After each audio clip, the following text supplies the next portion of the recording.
Hi everyone, it's Cherie from Paper Pieces and Leftovers, and today we are going to make bear number 2 from the file Franklin and Frannie Baked with Love. That file can be found at marjorieanndesigns.com.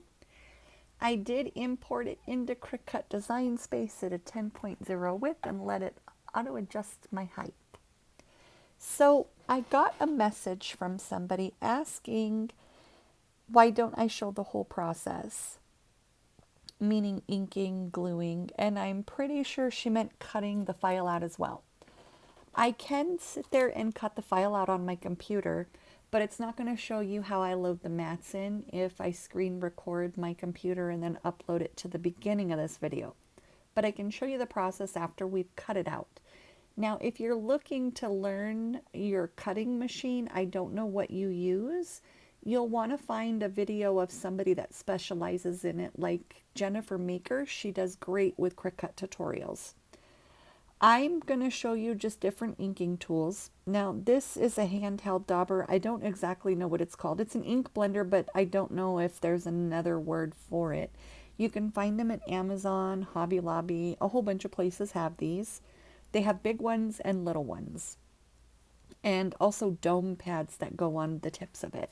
I have glitter on my face and it's really, really bothering me. Okay, every time I talk it sparkles.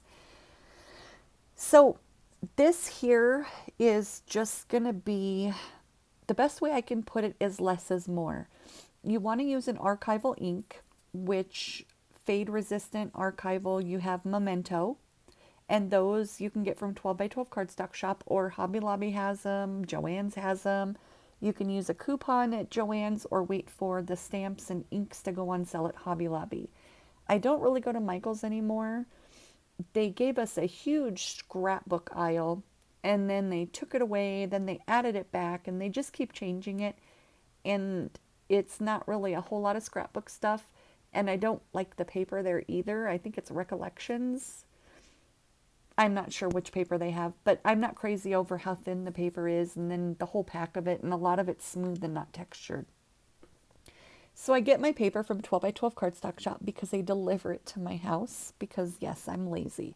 I'd rather sit home and paper piece than go get lost in a store for hours. Now, if you don't have to use one dauber. You can use multiple daubers, such as the finger dauber or the handheld dauber. You can use a pom-pom. There are so many different ways to ink. It is going to be whatever you're comfortable with. Tim Holtz Distress ink is going to be archival, fade resistant. Your Memento, and also the Hero Arts, the ombre.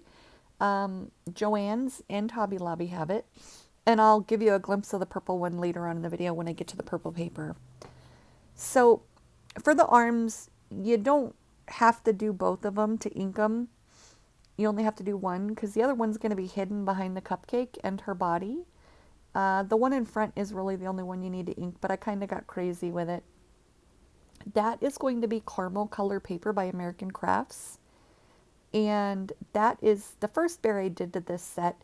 He is the only one really with red in it, so I'm trying to find out how to implement more red into the file, and I'm playing around with it, but I'm not quite sure how I'm going to do it yet. I just don't want that to be the only red piece, or I'm going to have to rip off that tip of the rolling pin and change it to another color like the teal that's in the sprinkles, just something, I'm not sure, or I'll just sell them individually. I haven't made up my mind yet. So in the message I got, it was basically asking, the whole process, and if I sell my pieces, just post my pieces, what do I do with my pieces? So I have a lot of customers that have been with me since my eBay days. And they put in special orders to me, or requests, I should say, not special orders, because they don't have me change the file. They just give me a screenshot of the file and say, hey, I'd like this. And I go ahead and concentrate on them since they've been with me for years. I do use my own pieces. I live in California, so we had a lot of amusement parks. That's how the Mickey and Minnie came along, which that took off like wildfire. I'm going to cover more of that in a little bit, about Mickey and Minnie, but let's go back to the inking here. When you ink your pieces, if you want to get away from chalking and start inking, I recommend you cut out 1-inch circles or squares, and you're going to get a feel for your dauber and your ink, so you're not cutting out whole sets or pieces and actually not liking your inking enough to keep it, and then you end up tossing it. So I recommend squares or circles. And what I did when I started is I would cut out a piece of paper, like let's say the color banana yellow, and I would then play around with my Tim Holtz and my Memento inks, and I would write the color of the ink that went around it, and I would keep the one that I liked the most and get rid of the rest. And that's kind of how I started swatching, just until I got familiar with my colors. Now, there was the little purple Hero Arts ombre, which, like I said, you can get from Hobby Lobby. Amazon, I think, has them, and Joann's has them, because I got some of them at Joann's and some of them at Hobby Lobby. It's really whoever has them, because sometimes they're out of stock. They have lasted me forever, and I have not had to re-ink them. They are very rich in color.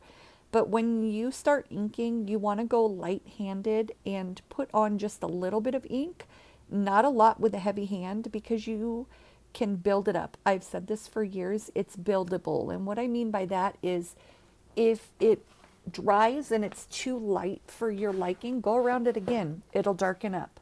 It is going to get lighter when it dries. There I was unhappy with how light the pink was, so I actually went around it with that more pink red color by Memento. I don't know the color offhand, I just put them away. But I went around it twice, and it was because I wanted it darker and more prominent. Now here's a third option. These are pom-poms in a pom-pom holder. I don't know who has them anymore. Everybody that I've sent to the sites have bought them all, and I just don't know where to get them, and I'm going to be honest. There I was explaining, when you ink around your edges, you are going to flip it over onto a clean piece of paper and take a spoon and your thumb and rub in circles on the back of your cardstock. That way all the extra chalk goes onto the paper, not ink, chalk, sorry. So when you chalk your paper, that's a paper crimper. I'm using that for my cupcakes. So when you chalk your piece of cardstock, you're going to then chalk all the way around it, get a clean corner of a piece of paper or cardstock, flip it upside down, and rub the spoon on the back of your cardstock on the clean side, not the chalk side. And the chalk side will be face down on the clean piece of paper. And what that does is it helps get the chalk into all the grooves and remove any excess. That way when you put it in your page protectors, you don't have the chalk all over it. But if you want to start inking, definitely practice with pieces that you're not going to use, because it can be frustrating. I've done faces perfect and screwed up on my ink. I tell everybody, when you start doing this, don't ink the head until you finish the face. I can't tell you how many faces I've thrown out that I've already inked, and I did the blush and I did not like my eyes, or the chalk that I did around my eyes. It could be a gazillion things. I also cut out all of my pieces to a set and put them in individual buckets.